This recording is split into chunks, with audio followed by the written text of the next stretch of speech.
Vajon Lamine Yamal és Huijsen is csak színlelik a sérülést, hogy ne kelljen játszani a válogatott meccseken? Sziasztok, én Ricsi vagyok, ma ezeknek járunk utána. Köztudott, hogy Yamal az előző válogatott szünetet követően egy ágyéksérüléssel tért vissza a Barcelonához, és emiatt 4 darab mérkőzést ki is kellett hagynia. Ám azután mind a Real Sociedad ellen, mind pedig a PSG elleni mérkőzésen már játszott, a PSG ellen ráadásul teljes mérkőzésen ott volt a pályán, ennek következtében pedig, hogy újra játszott, spanyol szövetségi kapitány be is hívta őt a Grúzia és Bulgária elleni spanyol keretbe. Pár órával pedig a kerethirdetés után Barcelona kitett egy közleményt, amiben az állt, hogy Yamal ismételten a PSG meccs után érezte itt az ágyék a táján ezt a fájdalmat, és emiatt a Sevilla elleni meccset biztosan ki kell hagynia, a felépülés ideje pedig körülbelül olyan 2-3 hétre tehető. Így, ha minden igaz, a válogatott szünetet még kihagyja, valószínűleg az utána következő bajnokit és BL mérkőzést is, viszont a Real Madrid ellen az El Clásico már, ha minden igaz, bevethető lesz Yamal.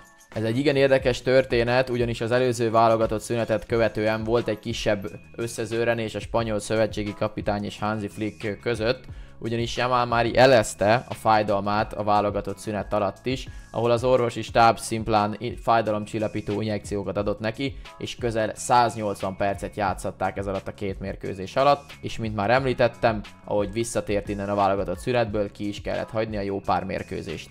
Az is érdekes lehet még, hogy a PSG elleni meccsen semmilyen fájdalomra utaló jelet nem lehetett látni Yamalon, az is előfordulhat, hogy ugyanígy a mérkőzés után jött elő. Egyébként ez sokszor így van a sportolókkal, hogy ott a meccs hevében nyilván nem érzel fájdalmat, aztán amikor már kicsit már nincsenek leterhelve az izmok, akkor előjöhet, de azért ez mégiscsak egy kicsit így érdekes.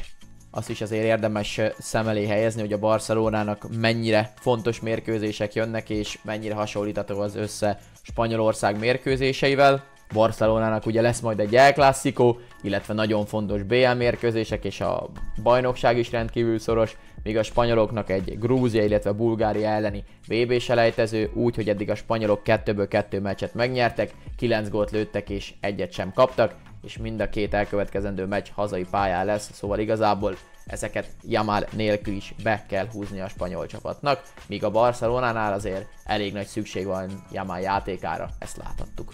Ha az én véleményemet kérdezitek, lehetséges. Én azt mondom, hogy van fájdalma, nyilván ez nem múlhatott el, de inkább ez egy biztonsági, előre lebeszélt döntés volt a Barcelona stábja és Yamal közt, hogy figyelj, PSG meccset lejátszod, utána bejelentjük, hogy nem vagy túl jól, kiadod az 1-2 utána lévő Barca meccset, de az El Clásico már játszatunk, Yamal ebbe belement. És mivel a spanyoloknak sem élethalál mérkőzése lesz, valószínűleg nem fognak ebből túl nagy ügyet csinálni. Na de mi a helyzet Dean Huijsennel? Az ő helyzete annyiban más, hogy ő elutazott a spanyol kerettel, az edzőtáborhoz már állítólagos izomfáradtsággal csatlakozott, kedden nem is edzett, így a Real Madridot tájékoztatták arról, hogy az állapot nem javult, majd átesett orvosi vizsgálatokon, amelyek megerősítették ezt az izomsérülést, így visszautazhatott Madridba.